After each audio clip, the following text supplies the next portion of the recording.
नमस्कार साथीहरू, स्वागत छ तपाईलाई आजको भिडियोमा। आज हामी एउटा अद्भुत पुस्तक ब्रेन रुल्सको बारेमा कुरा गर्नेछौँ। लेखक डाक्टर जोन मेडिनाले यो पुस्तकमा हाम्रो दिमाग कसरी काम गर्छ र हामीले कसरी अझ प्रभावकारी रूपमा यसलाई प्रयोग गर्न सक्छौँ भन्ने विषयमा निकै रोचक तथ्य प्रस्तुत गरेका छन्। मूल पुस्तकमा 12वटा नियम भए पनि आज हामी 8वटा महत्त्वपूर्ण नियमबारे विस्तारमा कुरा गर्नेछौँ। यी नियमहरूले तपाईको पढाइ, काम, सम्बन्ध र जीवनशैलीमा सकारात्मक परिवर्तन ल्याउन सक्छन्। त्यसैले अन्त्यसम्म सुनेर साथ दिनुहोला। यदि तपाईँ यो च्यानलमा नयाँ हुनुहुन्छ र हामीलाई फलो गर्नुभएको छैन भने फलो गरेर राख्नुहोला। ब्रेन रुलको नियम नम्बर 1, व्यायामले दिमागलाई शक्तिशाली बनाउँछ।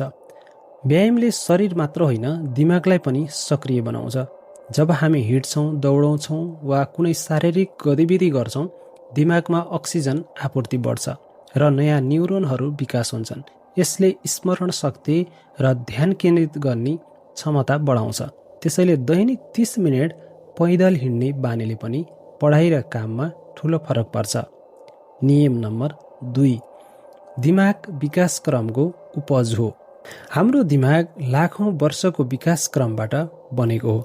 आदिम मानिसहरूले बाँच्न, शिकार गर्न र वातावरणसँग मिल्न दिमाग प्रयोग गर्थे। त्यसैले हाम्रो दिमाग अझै पनि दृश्य, कथा र वास्तविक अनुभवबाट बढी सिक्छ। यही कारण हामीलाई चित्र, भिडियो वा वास्तविक उदाहरण कच्चा पाठभन्दा चाँडै सम्झिन्छ। नियम नम्बर 3, हरेक दिमाग फरक फरक हुन्छन्। जसरी दुईजनाको औँठा छाप एउटै हुँदैन, दिमागको तार जोड पनि फरक फरक हुन्छ। कसैले चित्र देखेर सजिलै बुझ्छ भने कसैले सुनेर सिक्छ। त्यसैले सबैलाई एउटै तरिकाले पढाउन सम्भव हुँदैन। शिक्षक वा प्रशिक्षकले हरेक विद्यार्थीको शैली अनुसार सिकाउने प्रयास गर्दा परिणाम राम्रो हुन्छ। नियम नम्बर 4, दिमाग बोरिङ कुरामा ध्यान दिँदैन। हाम्रो ध्यान धेरै छोटो हुन्छ, झन्डै 10 मिनेटपछि घट्न थाल्छ। त्यसैले यदि पढाइ वा प्रस्तुतिकरण निरस भयो भने दिमाग तुरुन्तै विचलित हुन्छ। तर रोचक कथा, भावनात्मक उदाहरण वा रमाइला तथ्य प्रयोग गरियो भने दिमाग लामो समयसम्म केन्द्रित रहन्छ। यो विशेष गरी स्कुलमा शिक्षकहरूले प्रयोग गर्ने विधि हो। नियम नम्बर 5, छोटो स्मरण शक्ति।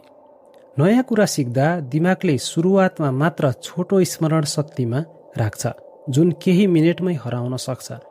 त्यसलाई दीर्घकालीन बनाउन बारम्बार दोहोर्याउनु पर्छ। जस्तै नयाँ नम्बर वा परिभाषा दोहोर्याएर अभ्यास नगरेसम्म चाँडै बिर्सिने हुन्छ। नियम नम्बर 6, दीर्घकालीन स्मरण शक्ति। अन्तरालसहित दोहोर्याउनुहोस् कि दीर्घकालीन स्मरण शक्ति बनाउन स्पेस्ड रिपिटेसन अर्थात् अन्तरालसहित दोहोर्याउने विधि सबैभन्दा प्रभावकारी हुन्छ। एउटै कुरा दिनमा फेरि हप्तापछि अनि महिनापछि दोहोर्याउँदा दिमागले अझै बलियोसँग सम्झन्छ। यसरी पढाइ वा सिप दीर्घकालीन हुन्छ। नियम नम्बर 7, निन्द्रा। पर्याप्त निन्द्रा दिमागका लागि अनिवार्य छ। निन्द्राले अनावश्यक जानकारी हटाउँछ र आवश्यक कुरालाई दीर्घकालीन स्मरण शक्तिमा सुरक्षित गर्छ। पर्याप्त सुत्दा ध्यान केन्द्रित हुन्छ, सृजनशीलता बढ्छ र निर्णय क्षमतामा सुधार हुन्छ। तर निन्द्राको कमीले स्मरण शक्ति कमजोर बनाउँछ र सोच्ने क्षमता घटाउँछ। अन्तिम नियम नम्बर 8 छ, तनावले सिकाइमा अवरुद्ध पर्छ अथवा स्ट्रेस। थोरै तनावले प्रेरणा दिन सक्छ, तर लामो वा गहिरो तनावले दिमागमा नोक्सान पुर्याउँछ। तनाव हुँदा स्मरण शक्ति कमजोर हुन्छ, ध्यान भङ्ग हुन्छ र सिक्ने क्षमता घट्छ। त्यसैले ध्यान, योग वा आराम दिने अभ्यासले दिमागलाई स्वस्थ राख्छ। आजको भिडियोमा हामीले ब्रेन रुल्स पुस्तकका 8 आधारभूत नियमहरूबारे बुझ्यौँ। यी नियमहरूले देखाउँछन् कि दिमागलाई सक्रिय राख्न व्यायाम, पर्याप्त निन्द्रा, निरन्तर अभ्यास र तनाव नियन्त्रण आवश्यक छ। यदि हामीले यी कुरा जीवनशैलीमा उतार्न सक्यौँ भने पढाइ, काम र व्यक्तिगत जीवन सबै क्षेत्रमा सफलता पाउन सक्छौँ।